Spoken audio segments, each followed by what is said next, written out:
Hi, this is the Forest Daughter Creel, and I want to introduce you to one of the Forest Edge journals. There are two of them. They are companion journals. They share some of the same images and all of the designer kits. They're not really volume 1 and 2, but they are meant to be used by two people at the same time, kind of as a way to co-journal. So today I'm going to introduce you to the one on the right. This one is called Archway. Okay. Each journal has a decorative pick. This one has mushrooms, foliage, a fern, and some flowers. A handmade scarf tie of matching fabric. All I did here was take a long strip of the fabric and fold it right sides together and stitch along the open edge to close it, and then stitch the bottom edges closed. You can see it's not much of a gator mouse, so there's room for you to add quite a bit. It gets its name, Wood's Edge Archway, from this title card here. On the back, it gives you room to say who's actually keeping this journal and the year it was started. Let me give you some of the dimensions. This one is about 8.5 by 6, and the spine is right at 3 inches. It has 5 signatures. That's the collections that are sewn in together of pages here, and a free-floating spine, which means that I sewed these signatures onto a fabric and then glued the edges of the fabric down in the book. So the actual spine is free floating. You can look back here and see the Tyvek that I used as the binding page, the template. Then I added little pieces of the same decorative fabric here as toppers and bottoms. The fabric is beautiful. It's not dogwood. I think it's magnolia just by the number of petals. And I added not really a coordinating fabric, but one that is really woodsy. It looks like lichen or moss, or even the weather patterns of Mars if they were green. So I'm going to just take you right in. I'm going to name off some of the kits that I used as I go, but not all of them. I used so many background designer kits for edgings and the back of cards. They will be included in the description though. I think I used 15 kits in these. So getting started. The inside and back cover are by Trees from a kit called the Garden of Eden. And just go right into it. This is sewed down with fabric glue, so you see a little bit of it. I'm not a perfectionist. I want the books to look like they've been wrapped in leather and found years later tucked in a hollow tree in the woods. I love them. They're beautiful, but they are not perfect. This is a cotton paper that I got at Joann's, so I no longer have a source for it. I used 3 kits from the Ephemeral Fox, volumes 1, 2, and 4 of the Grungy Forest, because they have silhouettes and kind of a gothic feel, so you'll see those worked in. I tea-dyed the paper myself, and it is really a sturdy paper, and hand tore all the edges, so they have a ruffledy edge look.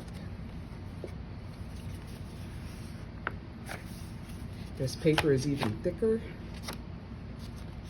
The tea-dyed splatter patterns, more of that gothic edging.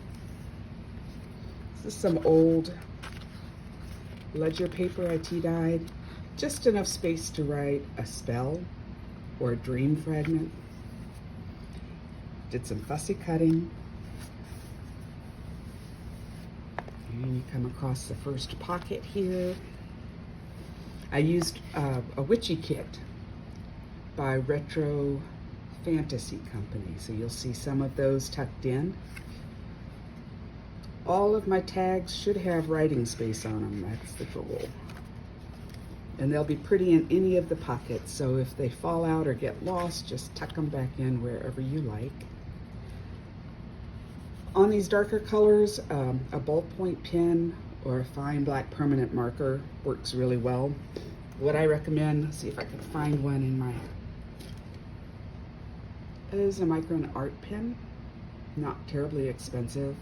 They write a nice, clean, fine black line. But even pencil works great on these papers. It'll shine really pretty, the graphite.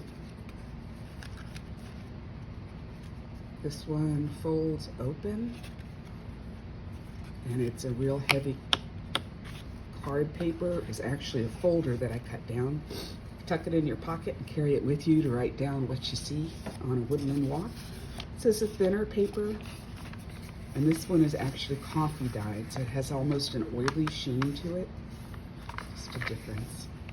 It's kind of cloudy and humid here in Champaign, Illinois, so unfortunately I don't have as much light on these as I'd like. I'll take a second here and see if I can make a lantern do a little bit more work. Kind of frustrating. I'm so excited. I want to get them out quickly so that you can see them, and there's just no longer a perfect time. It's a bit of actual ribbon glued down. A medieval or Gothic window with a little unicorn on a tag. Lots of space to write. These beautiful kind of, I don't know, fantasy fox hunt style artwork is by the Giraffe Creative, 20 Forest Ephemera. All of my digital artwork that I use is probably AI created, and it's available on Etsy. And I love mixing and matching different artists. So there'll be a real difference of style, but an overall continuance of theme. That's the most fun part about making these, is combining different art styles. The centerfolds have been double sealed with a matte polyurethane, a vinyl polyurethane. You just brush it on like paint, let it dry and brush it on again. That's so that these darker ink patterns won't wear off when you handle them. I'm not sure you can write on it, but the goal was for you to be able to open these, set them open, light a candle, and meditate on the pictures. Just a way to escape. Excuse me, I got allergies today, and they're horrible. They're mowing the lawn next door. The ties on the centerfold, I use coordinating DMC floss, which is just a 6-strand cotton floss. I didn't tie them in bows or put beads on them because I like the way these look dangling out of the bottom. Just soft, pretty places to run your fingers through in colors that work with the journal. So I left them this way this time. But if you like, you can tie them in little bows, and you can add beads or glue little pieces of colored paper on the ends. I have done that before too.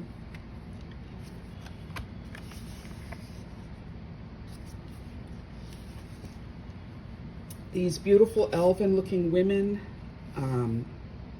are by, let's see, who are these by? Daisy Dreams Revisited, and the title is Whispery Woodlands, not Whisper Woodlands, Whispery Woodlands. So if you want to type it in and look it up, it's kind of a strange way of doing it. She has two styles in this book. These beautiful, what looks like ink and watercolor designs, and also some that look like long flowing green dresses that meld into a green background, almost as if they're underwater. And I'll show you those as we come across them. A pocket full of goodness. I have hand beaded this one on twine with check glass and Toho beads. Some little pocket cards.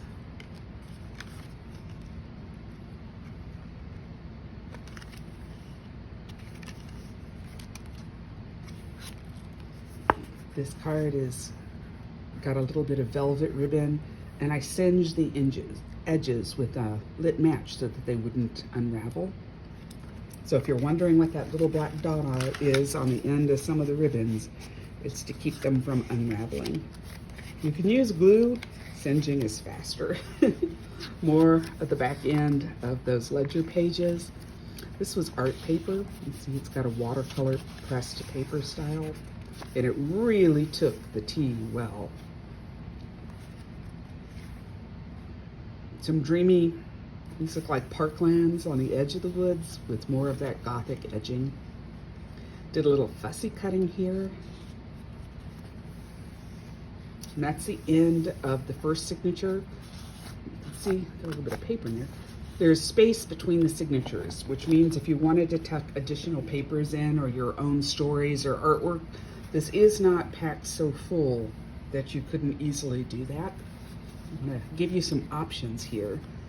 And then these are just more tags. I love collaging. Some of these have more work on them than others. Little goddess card.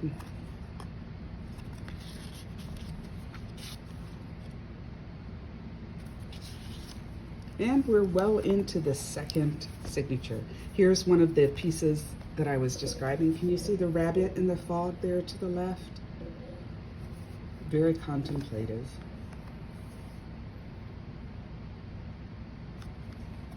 These again are Whispery Woodlands by Daisy Dreams Revisited. These heavy, dark, pigmented, they look almost like master's oil paintings from a long time ago. You'd find them in a museum hanging on a wall. This style is by Sandy Rose Digi Art, Forest Digital Junk Journal Prints. The name is not memorable, but the artwork is. Don't they look like they're the twilight, the golden twilight hour? And you could just walk down that path and disappear.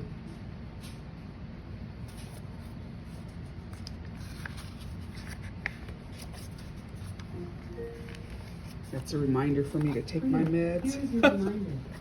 Take meds. I don't know if you can get this so that you can see the reflection. This paper on the left is some Asian wrapping paper. It has gold designs of clouds Take meds. and dragons, but I'm not sure I can get it to pop out. I wish I could, because it's really, there, you can see some cloud there. This is a fiber paper that's not cotton. I found it in an old photo journal. I think it came from some islands, but it has a really beautiful texture. But it is smooth on this side for writing. Just some lined paper, notebook paper that I have tea dyed. So I'm thinking these journals have about 175 pages if you count the front and back. I will verify that and include it in the descriptions. These centerfolds that are kind of soft and dreamy. This again is the Giraffe Creative 20 Forest Ephemera. They have a really neat old mint and tan color scheme. You might be able to hear my bargain Siamese kitties meowing in the background. I didn't want to cover up all the tea-dyed paper, so you'll see quite a bit of that left, just as it is. It's another pocket. It's another simple tag.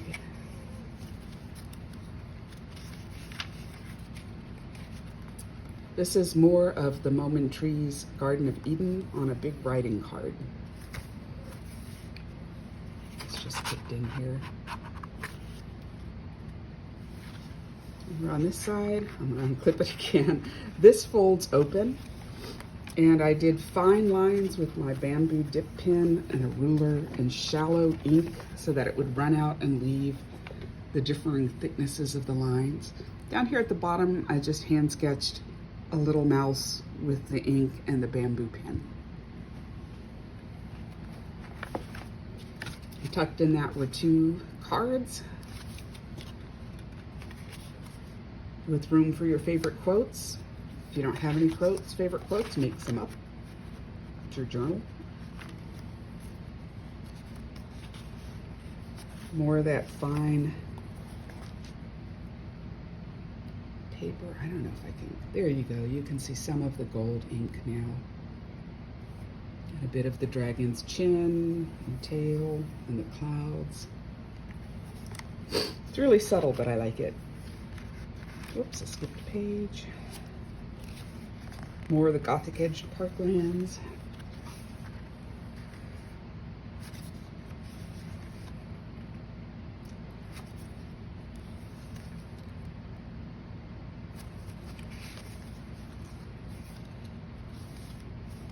More writing space that I lined.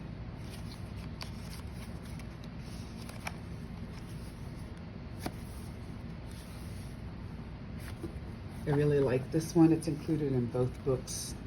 It feels like a Russian fairy tale. If you look down here at the writing, the words are not legible, but they have a Cyrillic or Russian feel to them. Let's just keep flipping through here. Just added a little bit of collaging, a mushroom belt, decorative border edges.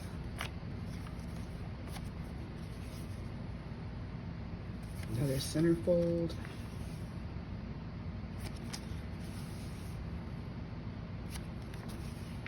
Okay, here I just tied on some tags. They flip about. They can, it's just loosely tied, so you can take them out and move them any way you like. Tuck them back behind this page. I added dots of sturdy paper at the top to kind of give you the hole protectors. The cats are playing under the table. Did a little fussy cutting there. This is a top tuck. Some hand beading.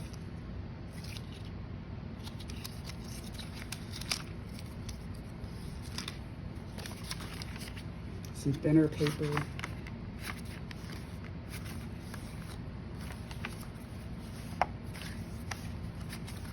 And again, it's just notebook paper that's been tea dyed.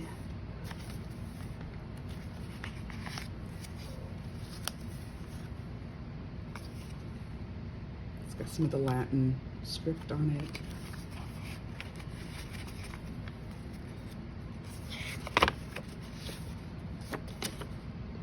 A big writing space, just folded and tucked in.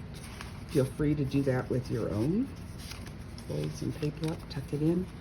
Two little tags hidden up here on the top.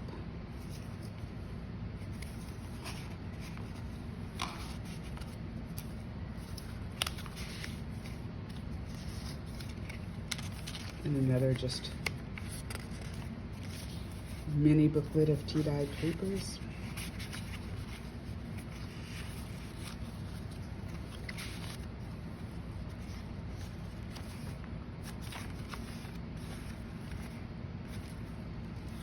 Here we have a fringed tag. You can see the back side. Has a little piece of hidden writing paper in it.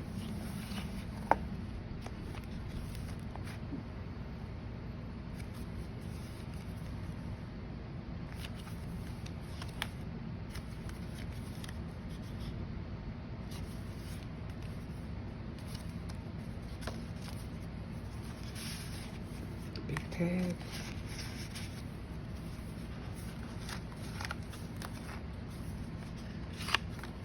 Couple of written tags, and then I left the inside here lined so it would be pretty when you open the envelope.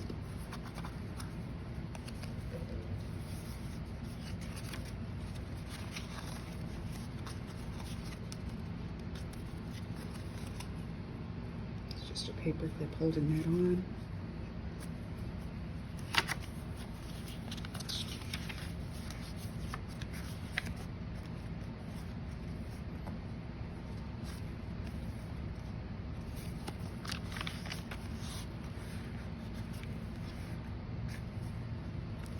Okay, there's a bookmark I made from a digital of a book spine.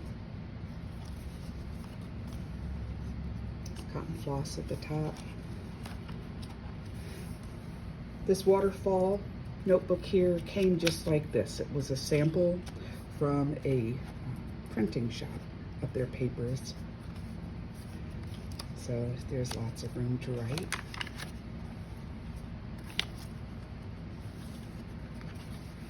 I used a little bit of green ink on this one.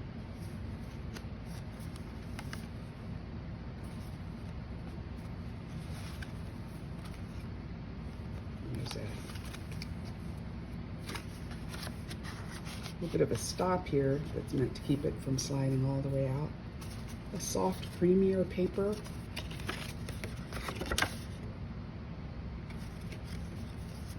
And I've just tucked that behind so it doesn't block the image.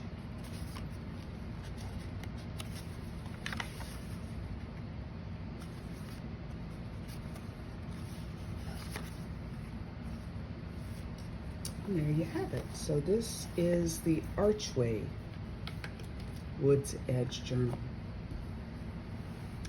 Thanks for joining me, guys.